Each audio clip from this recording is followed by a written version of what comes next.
Hello, this is Ethan Walden, and let's talk about some more code, I guess.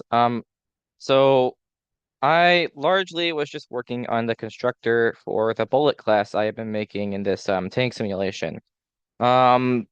these don't fire yet, they don't do anything yet. I'm just setting up the values so that when I do add some functionality, everything's gonna work out just fine.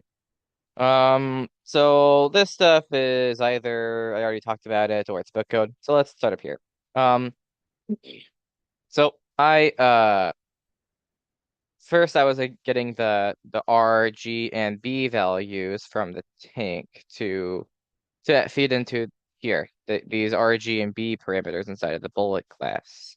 Um, Now I don't know for sure if I'm going to use these, but they are there, and I want to talk about them. Of course, it would just be to do some funny things with the color of the bullets. I'll see if that works with 2D images, but yeah. Anyway, this is now down here some more new stuff. Now, now down here is where I start addressing the these values here, the direction X, direction Y, and direction Z.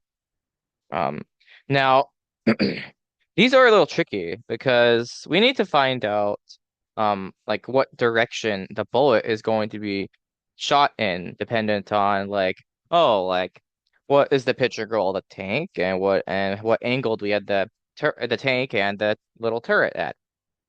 This is where we determine all that.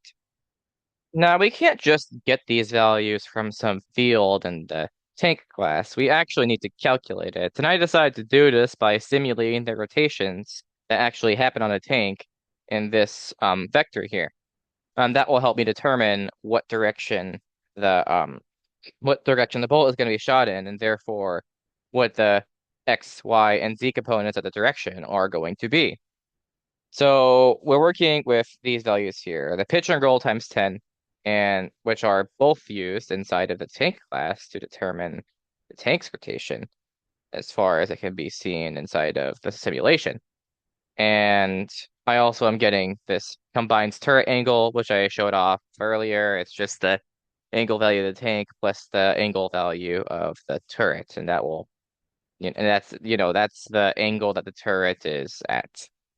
Um, so first I rotate it around the y-axis with turret angle, then around the x-axis with the pitch, and then around the z-axis with the roll.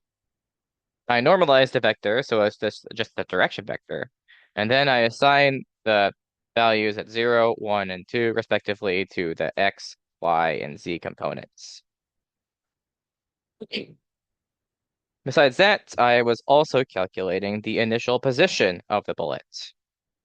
This is also a little challenging, again, just because it's not always going to be in the same place, right? Like it doesn't just start in the middle of the tank. It needs to start like at the end of it needs to start at the end of the barrel, the little nozzle where the bullets are going to come out, right? So here's how I did this. I defined another vector, kind of, sort of. It's just a array of flows, but that's what we're treating it as. And this is like what it would be by default if there were not any rotations being applied. There would be no x component. The y component would be the average height calculated up here with this book code, um, plus the y offset of the tank, and the z component would be the length of the turret plus the length of the barrel. Now, in that case, we do the same thing. We rotate it in the y, x, and z axes with the turret angle, pitch times 10, and roll times 10. And we do something pretty similar here. We set the values of x, y, and z inside of this class to the coordinates of the tanks, x, y, and z, plus the new offset values that we calculate up here with these rotations. I did more code than that, but I can talk about that on Friday if I need to, because this is definitely more than 15. Thank you.